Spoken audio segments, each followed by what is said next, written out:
Okay, this is K, and I'm T, and we're here to give y'all people a special public announcement on our starting up blog that we're starting called Black Patience. And today, starting our blog, we're going to talk about a president candidate, Bernie Sanders. Okay, and I didn't know nothing about Bernie Sanders. I thought every candidate that was running wasn't going to help us, As in but the black community. she knew about Bernie, and she took me to go see him. So I'm gonna let her fill you in on Bernie. Okay, so first off, I was excited. You said I was too excited, but I think I, did well. So I'm gonna insert some clips of him talking, but basically he just talked about like how the 1% is getting richer and the rest of us are getting poorer, and how he wants free college. I'm all for that. Hey, how he wants to up minimum wage, and how he just wants to do a lot of stuff for the middle class. And I know, like, if he gets in office, he's not going to be able to do all the stuff that he's saying he wants to do, but it's just a start. And that's what I tried to tell T. Like, I know he's not going to be able to do all the stuff. He probably won't even do half the stuff that he said he's going to do today. But it's just a start somewhere. You can't just stop. We have to keep going. So if he gets in the chair, he won't have to clean up a big mess, as in if a Republican get in the chair. So I want to say if another Democrat, because this is the only Democrat that I'm looking at. I have reasons behind that, but we're not going to get into that. It would be it would be like a head start, because he don't have a mess to clean up when he gets there. And I was just trying to convince him before we went, like, he's not, I'm not saying that he's the last hope. I'm not saying that, somebody came to him, his dream, and was like, oh, you the savior. I'm not saying that. I'm just saying, like, the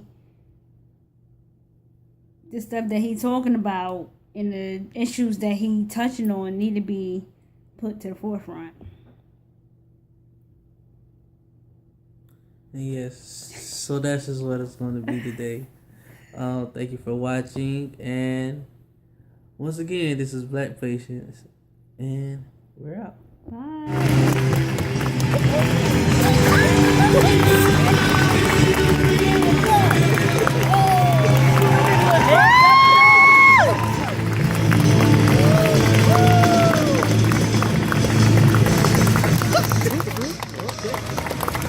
Okay, so this is Black Patience, and we're going to see Bernie Sanders talk at the Civic Center.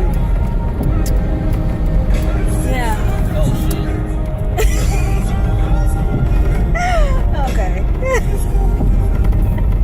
Legislation signed by President Johnson, which finally said that in America, everybody has the right to vote regardless of the color of your skin.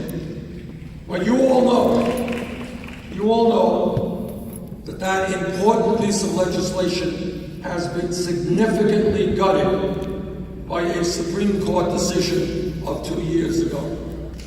And what happened is, immediately, hours after that decision, you had people in Republican states figuring out what they could do to suppress the vote. How could they make it harder for poor people and people of color and older people to vote?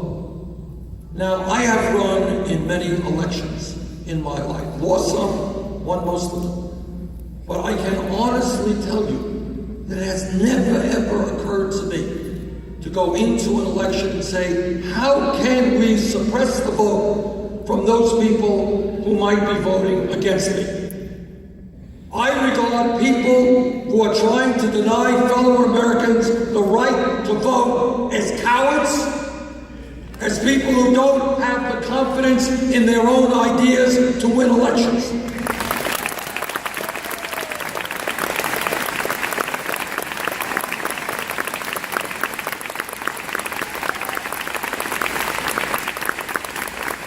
And if the only way that you can win an election is by denying your constituents the right to vote, you should get another job. We were sitting here 30 or 40 years ago, and somebody would pop up and say, you know, I think that maybe in the year 2008, the United States will have overcome its history of racism, and the United States would be prepared to elect a candidate for President of the United States who was an African American. Most people who would have been sitting in that room would have said, you're crazy. Not going to happen. Not for a lot more years to come. But it happened. And we should be very proud, whether you like Barack Obama or not, and I like Barack Obama. Obama is a friend of mine. Woo! Okay.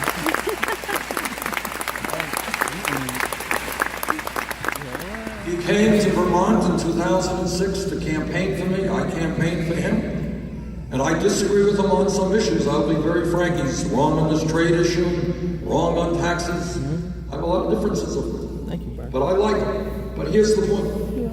What America did in 2008, whether you like Barack Obama or you don't, what America did is voted for a candidate based on his ideas, not the color of his skin. That's what we should be doing as a nation.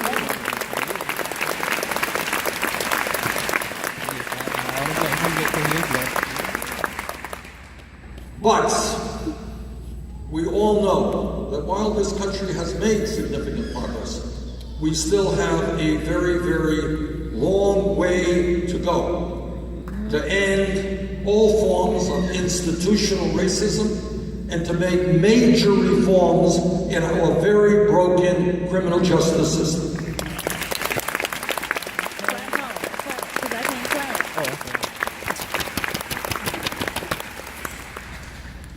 When we talk about combating racism, I am not just thinking now about a very, very sick person who walked into a church in Charleston in a Bible study, prayed with people in the room, and then took out a gun and in cold blood killed 9 of them. And when I'm talking about racism, I am just not thinking today, and this is really a hard one for me to understand, that there are hundreds of groups and organizations in America whose sole function for existence is to promote hatred. These are people whose function, whose reason for existence is to promote hatred against African Americans, gays, immigrants, Catholics, Jews, anybody who is different. And by the way, in my view, the Department of Justice better take a much harder look at some of these organizations than we are doing right now. Hello.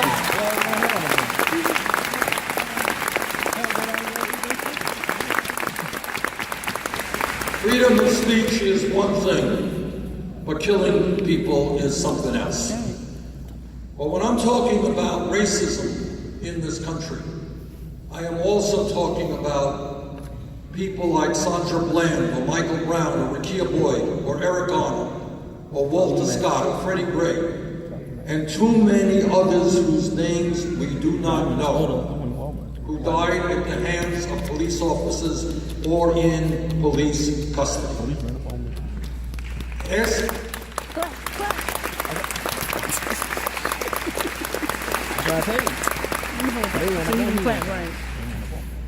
Now, as I mentioned earlier, I was a mayor for 8 years, and I worked very closely with our police department. And I will tell you what I know to be absolutely true, that the vast majority of police officers in this country are honest, hardworking, and do an enormously difficult job, often very, very well. That's a fact. I thought he might say something crazy. Anybody who thinks it is easy to be a cop today, or can second guess what police officers have to do, doesn't understand what it's like. And many of these police officers, by the way, are underpaid, undertrained, and have schedules that are often destructive to their families' lives. But let me also say that like any other public official, when a police officer breaks the law, that officer must be held accountable.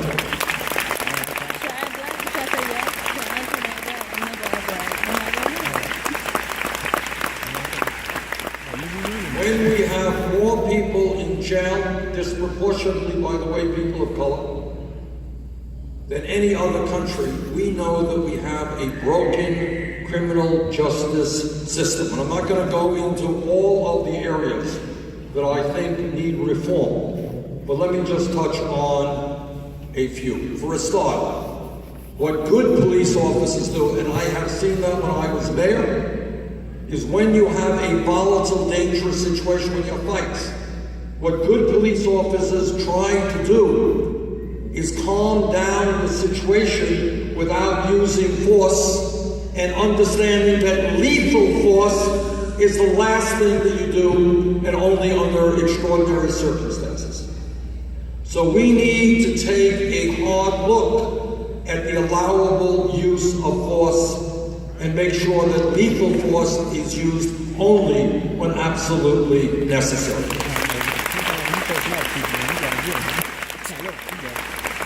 Hit him, not shoot him. We need to rethink the war on drugs.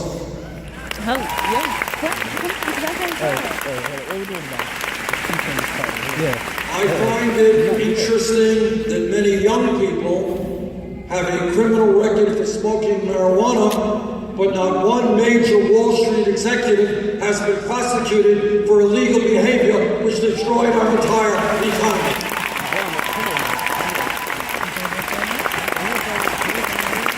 He's clapping harder, though. He's clapping harder.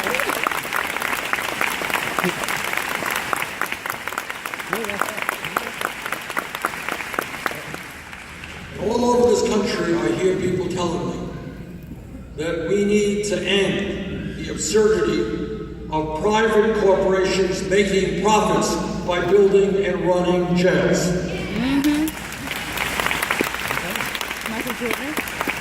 Michael Jordan. We are very shortly going to introduce legislation to end that practice.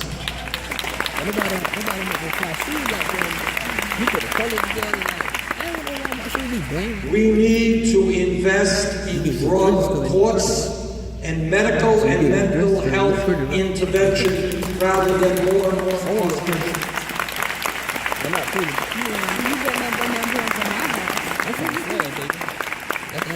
A very significant number of people in jail are functionally illiterate.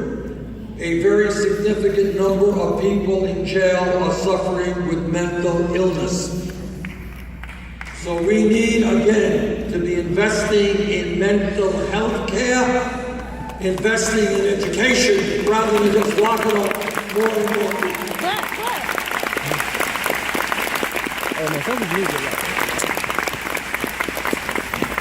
We need to end the practice of minimum sentencing. What that means is that sometimes you have people who commit a nonviolent crime and the judge has no recourse but to sentence that person to a certain number of years in jail. We've got to give judges more flexibility to make decisions that are appropriate to the individual who is before him or her.